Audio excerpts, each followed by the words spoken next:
Marine reacts to 40k lore, Tuska Daemon-Killa by Arch. As always, I'm going to be leaving a link to the original video and channel down in the description below, so go and make sure that you check them out. So as far as what I know about this orc specifically is that he's one that went into the warp, and that's about it. Curious to see how he's going to interact with some of the gods if he does meet them, some of the other, just I guess demons in general. But before we get into the actual video, don't forget to like, subscribe, it really does help me a lot. Hit that notification bell right there. That way you get notified every time I do upload, sometimes uploading twice a day.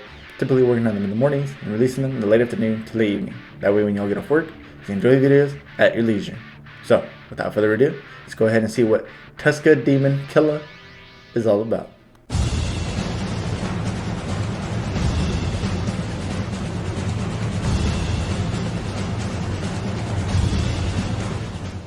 Greetings and salutations, friends, and welcome back to yet more Warhammer 40k lore. Today we are going to have a look at some orcs, more specifically Tuska, the Daemon-Killa. Orcs. I do love me orcsies. I do need to cover some more orcs, although I also need to cover the Eldar. Still haven't done any aspect warriors. I also need to cover some of the various casts of the Tau, etc, etc, etc. So many topics, so few Fridays in the year. But for today, it will be Tuska. Now, Tuska is one of those funny characters. This is one of the reasons why people in some occasions say that 40k is just silly. Because orcs, and orcs are silly, because, well, again, orcs. Now, Tuska was an orc's orc. He liked fighting stuff that was larger than him, and preferably more violent than him, because his strategy for becoming an even bigger orc was of course to fight larger things. This being relatively basic logic for an orc, at the very least. And you certainly can't deny that if you manage to fight something that is bigger, stronger, and more violent than you, and yet somehow still manage to come out on top, your fighting skills must surely have improved. So, I mean, I'm thinking about that as well, because every time they fight, they get stronger, and they're all trying to become the strongest one. But how exactly does that process work? As far as, is it that their body is adapting? Does it have to do with something with the power of will, or to will themselves to be stronger after defeating someone? Like, because I haven't heard anything too specific on like why is it that they actually get stronger, or if that's just something that just happens. There is certainly some basis to it, and of course the fact that orcs literally do grow off adrenaline also do help, and thereby bigger enemies, bigger growth spurts. Tuska was already a fair... Alright, so the way he said it right now made it seem like when their adrenaline is getting kicked in, and when they're facing a larger opponent, they're having these little growth spurts, so... Sized orc warboss, but nothing particularly special. He certainly was no beast, and he certainly was no Gazgul Mag Uruk Thraka, but decent sized anyways, and you know what they say, it's not the size of the boat, it's the motion of the ocean. Oh god, I just hurt myself with that, I'm so sorry. But it is an orc video, and I can't make an orc video without at least one or two stabs at the fact that orcs simply do not have genitalia in it. In fact, I do believe I am contractually obliged to do so by the fantastical, imaginative agency that I work for. Reasons. So with the question of sheer size out of the way, how did Tuska become famous, and how did he come about his nickname Daemon-Killa? Well, one fine evening, Tuska and his crew were cruising through the warp on their ship Gorejaw when they had visitors. Orc Gellerfield technology is unreliable at the best of times, and in most cases the orcs view this lack of, reliable technology as a way of getting in a little bit of practice fighting in between destinations. But occasionally, Orc Gellerfields fail spectacularly, and let something particularly large and naughty through. This is precisely what happened on the Gorejaw this particular evening, when a horde of particularly vicious demons managed to get onto the ship, and one remarkably large demon made its way onto the Gorejaw's bridge, where it proceeded to butcher every single fucking crew member it could get its multiple tentacles on. In most cases, this would naturally be cause for alarm, horror, screaming, and general running away and shitting of pants. However, this is an orc ship, which means that instead of screaming and trying to bury their heads in the deck plating, the orcs were overjoyed, and most of them made best time possible towards the loudest source of screaming that was within earshot. In the case of Tuska, the greatest amount of carnage and screaming he could locate, due to the advantage of having access to the Vox network, was the bridge, which was currently having a right old proper party, at least in orc terms, and so Tuska needed to get in on the good stuff, and headed to the bridge as fast as his little orc legs could catch him, pausing only briefly to strap on his big old cybernetic claw. And it's a lucky thing that he took the time to do that, because when he got onto the bridge he was met by a rather monstrous creation, who had just about finished murdering the entirety of the bridge crew, and had started to eat whatever remained, e.g. licking the goo off the walls.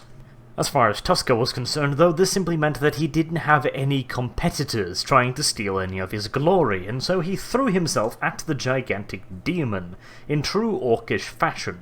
What followed was a rather magnificent melee, where both parties took some serious pounding, but Tuska managed to just come out on top after having liberated the demon's horns from its head, and then used said horns to stab it to death. A lengthy and arduous process, no doubt, but Tuska was a very determined orc, and eventually, after having been encouraged by repeated stabbings and bludgeonings, the demon had to relinquish its grasp on its rather temporary life and return into the warp from whence it was spawned.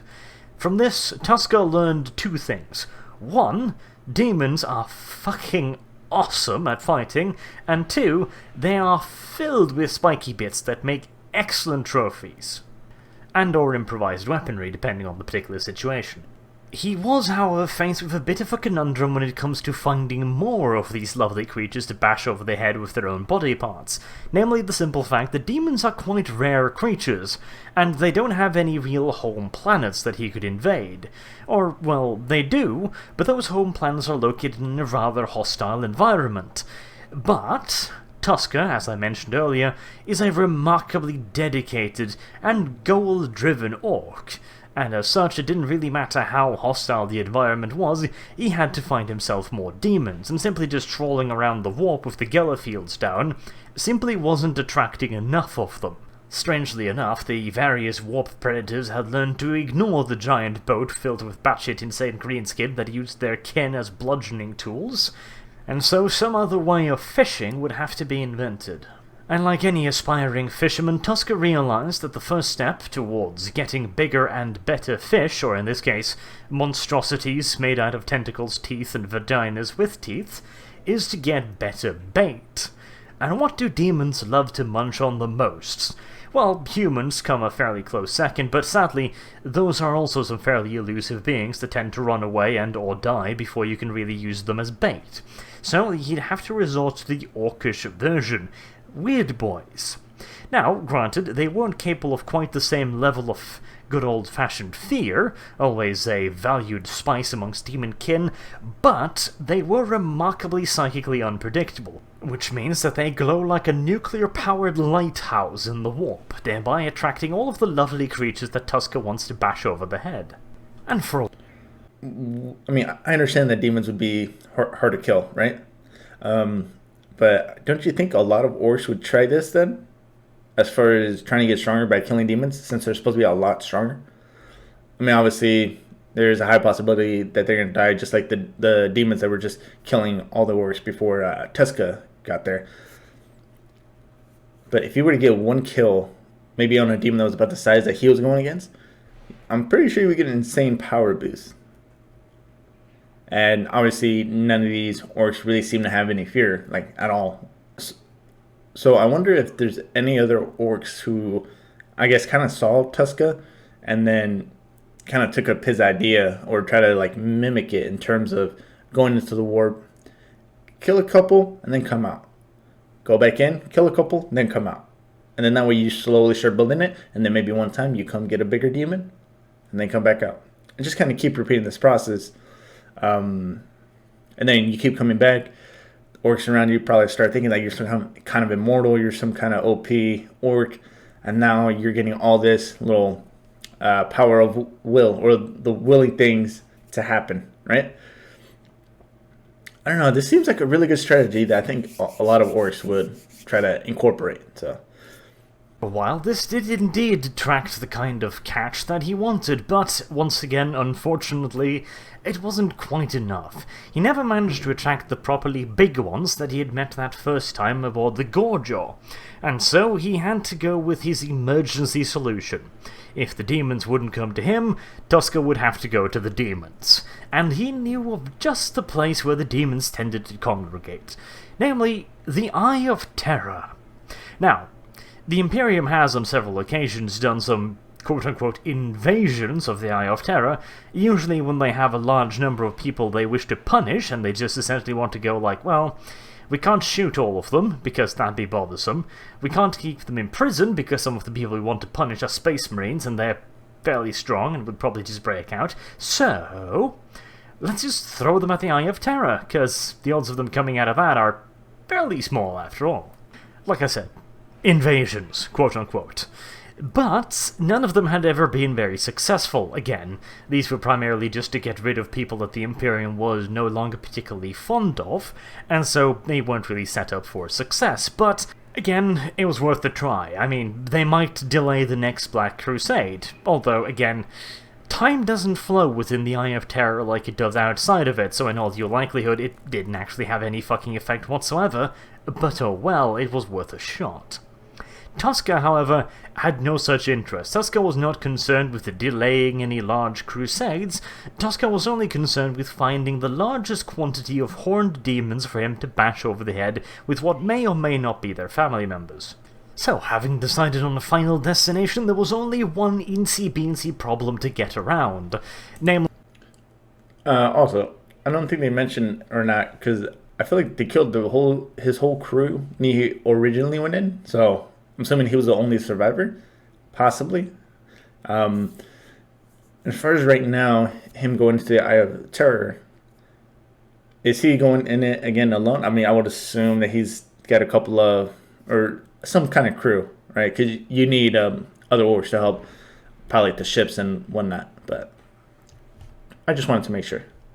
The fact that the Imperium have over the years gotten quite wary of the Eye of Terror, and have decided to fortify the place rather extensively. Tuska would have to find some way of getting past said fortifications and into the Eye of Terror. Luckily for Tuska, the Imperium never really imagined that any foreign race would try to break into the Eye of Terror, and so their protocols for such an event were somewhat lacking. And honestly, can you really blame them? I mean, what Imperial tactician is sitting around the Eye of Terror going like, well, I know there's these Black Crusades popping up every now and so often, and we should probably prepare for that, but I think we should take the time to prepare for the possibility that a bunch of orcs might try to break through our cordon and into the Eye? You know, it sounds fairly ludicrous when you put it like that. But that is precisely what Tuska did. He gave the Cadian High Command one fuck of a fright while doing so, because the last thing that Cadia wanted was an infestation of fucking greenskins. The thing with orcs is, once they've landed on a planet, they are remarkably hard to get off the planet. They tend to congregate in the most hostile environments imaginable, which in and of itself makes it pretty hard to murderize all of them, and they also reproduce via spores, which essentially means that if you want to wipe out an orc population, you have got to burn pretty much the entire area that might house an orc population. Armageddon, after several orc invasions, is still haunted by large numbers of feral orcs living out in the jungle. Now, these orcs have long since degenerated into a feral state, but killing them all off is virtually impossible, because, well, the only real way of getting rid of them is to literally burn the entirety of the jungle, and that's not really a feasible option at the moment.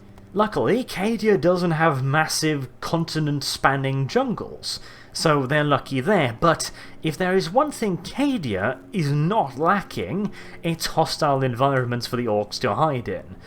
Granted, practically all of said hostile environment is located in between Cadian fortress cities and is being routinely bombed just for training purposes pretty much every fucking day, but that rarely bothers the orcs all that much.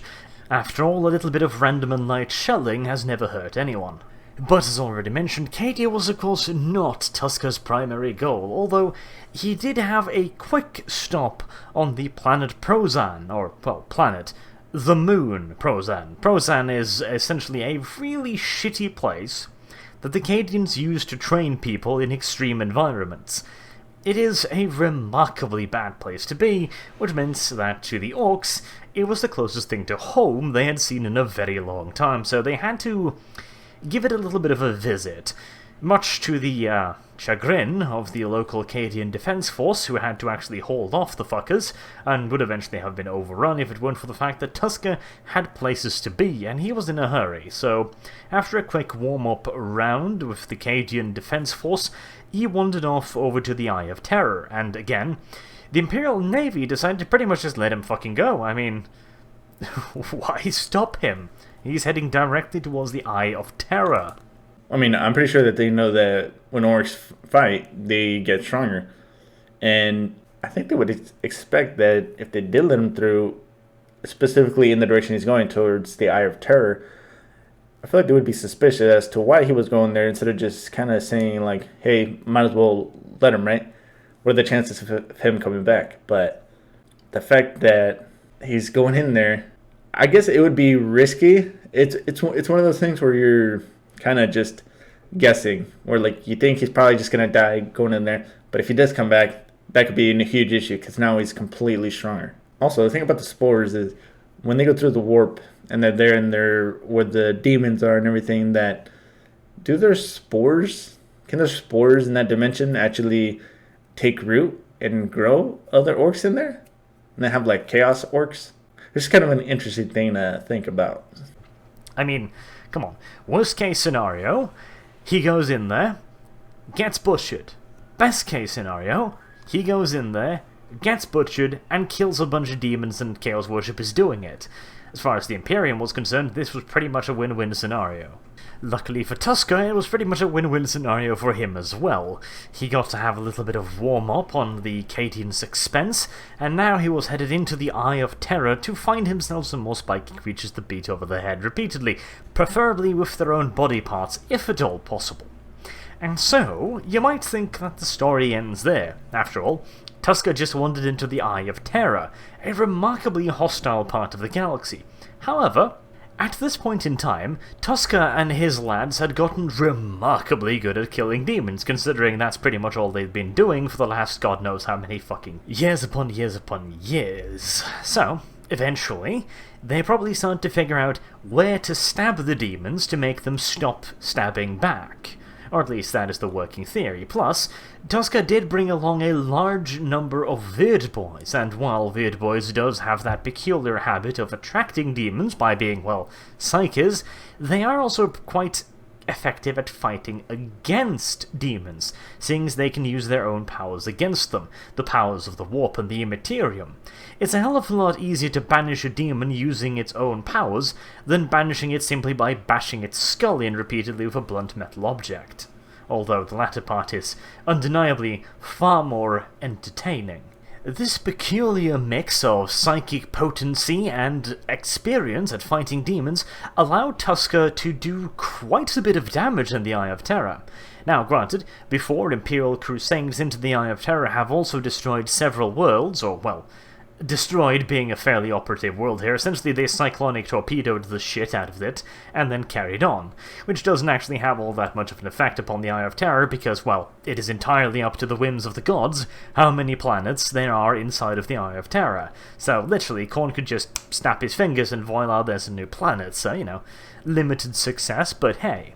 Tuska and his boys, however, had very different plans indeed. After all, just bombarding a planet from orbit is, first of all, cowardly, and secondly, fucking boring. And as such, Tuska and his chosen lads descended onto the planets below, and actually managed to pretty much conquer several planets, or, well, conquer. Violently ravage and then move on when they ran out of opposition is perhaps a better way of putting it. And unlike the previous human crusades, the orcs had one considerable advantage. Whereas humans that landed on a planet filled with Slaaneshi demons would probably be driven insane by, well, Slaaneshi demons rampaging through fields made out of penises and trees made out of giant vaginas that bleed fruits of... I don't even want to fucking think about it. And thereby you would lose a fair bit of your combat potential by simply people going, well, bonkers. Orcs don't have to worry about this. An orc will not stop and wander about the environment going like, oh, that's pretty scary, isn't it? No. Orcs will simply just kill anything that they see nearby that they think might be worth killing.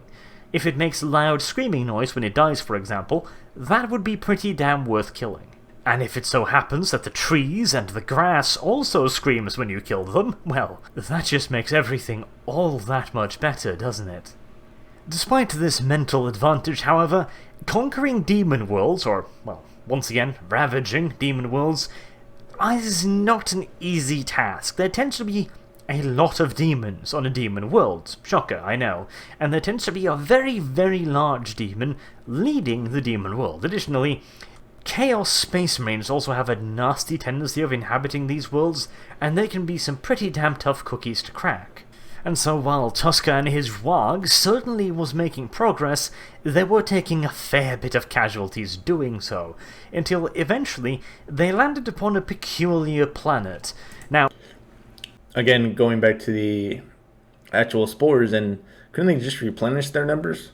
I mean, I don't know the quick birth rate of an orc is, like how long it takes them to get from, I guess, like child to adult.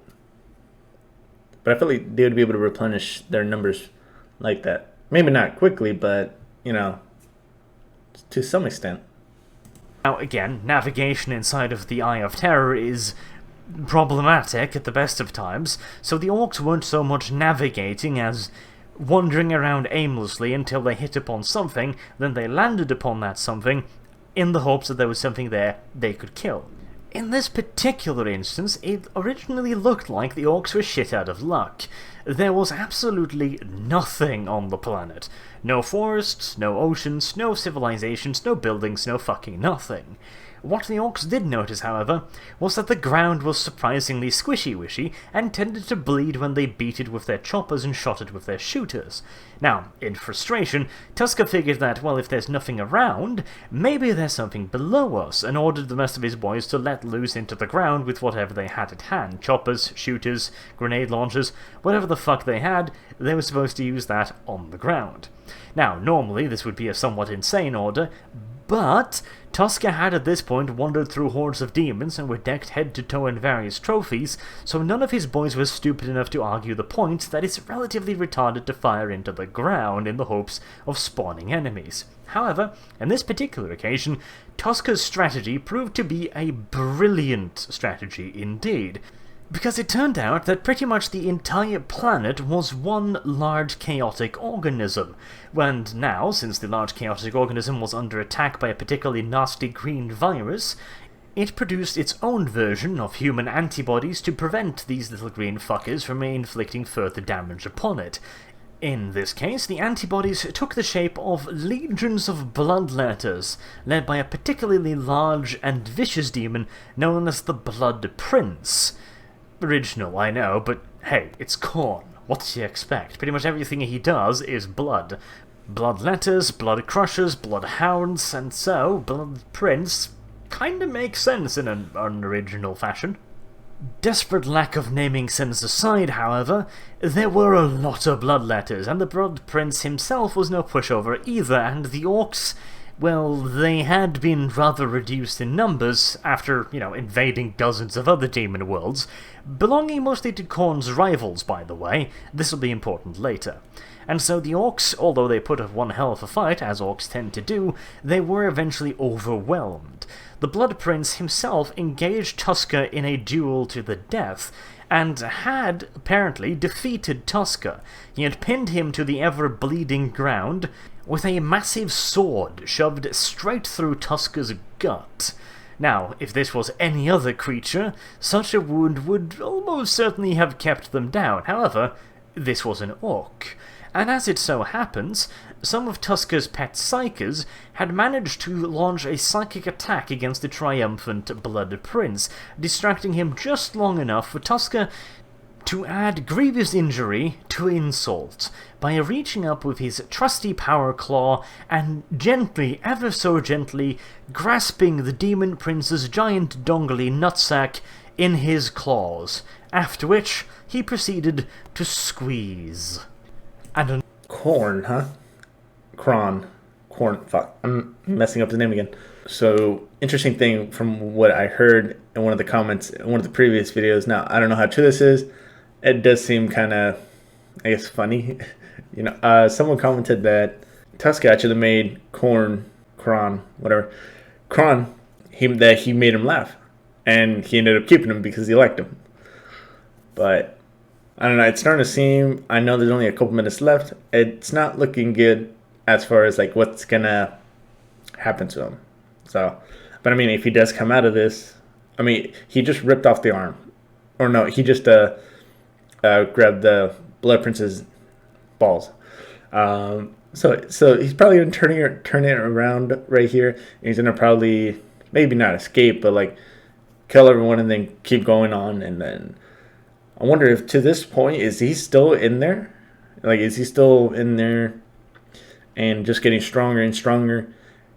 And then eventually, if and when he does come back, then wonder what's gonna happen. Unfortunately for the Demon Prince, an adamantium nutsack was not one of the many gifts that Khorne had bestowed upon him. After a rather unsightly and most definitively un-Demon Prince-like scream, the Demon Prince took vengeance by finally lopping off Tuska's head. Although Tuska himself was quite happy at this point because, well, this was one hell of a scrap. And it turned out that someone else agreed as well that this was indeed one hell of a scrap, and he'd like to see more of it. You see, Khorne was keeping an eye on Tuska's progress. Up until this point, as I already mentioned, Tuska had mostly been rampaging through the worlds of Khorne's rivals, which pleased him immeasurably. And now that he dumped down on one of Khorne's own planets, and made such a wonderful showing of himself, Khorne simply couldn't just let him die. And luckily, this being the Eye of Terror and all, Khorne had more than enough influence over this particular piece of real space to make damn sure that Tuska would be allowed to continue tusking for a very long time indeed. He made it so that every morning Tuska and his orcs would rise from their graves, or, well, their rotting corpses, and continue to attack the inhabitants of the very, very unfortunate planet they had landed upon. Additionally, orcs produce spores when they die, which means more orcs, which means that every single day... I was thinking that as far as the way the spores were being transmitted was them just kind of like being around. But, I mean, I'm pretty sure I've heard it before too, I probably just forgot. So it's when they die. And he's mentioning right now that they're rising up every day, every single morning. So, technically, they are dead still, right? And then I'm assuming the spores just keep spreading around, so. There were more orcs. This, as you can probably imagine, annoyed the Blood Prince to no end, but Khorne found this to be fucking hilarious. And after he left the orcs on the planet for a couple dozen millennia to properly piss off his now less than favoured servant, he eventually granted the orcs the greatest favour that Khorne could bestow. He took the orcs and transported them to his own world, where they now fight a never-ending campaign around Khorne's brass citadel against his favoured generals, in a never-ending dance of death, massacre, bloodshed, and very, very angry orcs. This is as close to any orc has ever come to paradise, and Tuska is a very, very happy greenskin to this very day. So you could perhaps say that this is one of the very few truly happy endings in the 41st millennium, and that should tell you something. Until next time, I've been Arch. Thank you very much for listening, and I hope to see you again soon. Alright, let's go ahead and talk about that for a minute. Now, in a universe where your only real happy ending is fighting for eternity. I mean, hey, they're happy, I'm happy, so... I am curious to know whether or not does Tuska know that he's dead and just arises every morning? And also, has he or has Korn ever thought about maybe fighting him for himself? Just, I mean, obviously I feel like he would demolish him, but I don't know, just, I guess, have a little battle. It seems like, at least the way he was painting it, it seemed like now these orcs are kind of somewhat immortal. I'm pretty sure he said when he would make it so that they wake up every morning from the dead. I think that was implying that they are. I'm not 100% sure though. Now, it also really does seem, because I remember mentioning throughout the video that, hey, what's going to happen if these guys come back, right? This doesn't seem like they would ever want to. I mean, this is their happily ever after, in a sense. So I don't think there'd be too much to worry about unless Cord maybe makes them come back. I don't think Tuska would appreciate taking orders from anybody, really. And as far, I mean, because it really seemed like it was painting Tuska to be famous, at least within the orcs, like the whole race, it seemed. And as I thought that would only be possible, really, though, it feels like maybe going to the warp and then coming back. And then that way, people are finding out what he did, or maybe some people that saw him fighting demons. But I wouldn't really get how so many people would know about him, because it did seem like it was a. But then again, I do remember someone in the beginning, him mentioning that he was not really any special orc. He just happened to be one that killed this giant demon, and then that's, I guess, the way he got his start. But that's gonna go ahead and do it for this video. Don't forget to like, subscribe. It really does help me a lot. Hit that dislike button if you didn't like it. It helps me for the channel. If you're curious to see what's coming up next, check the description down below. You're gonna see a list of about 5 from top to bottom. It's gonna be how I view them. But until then, I'll see you all in the next video.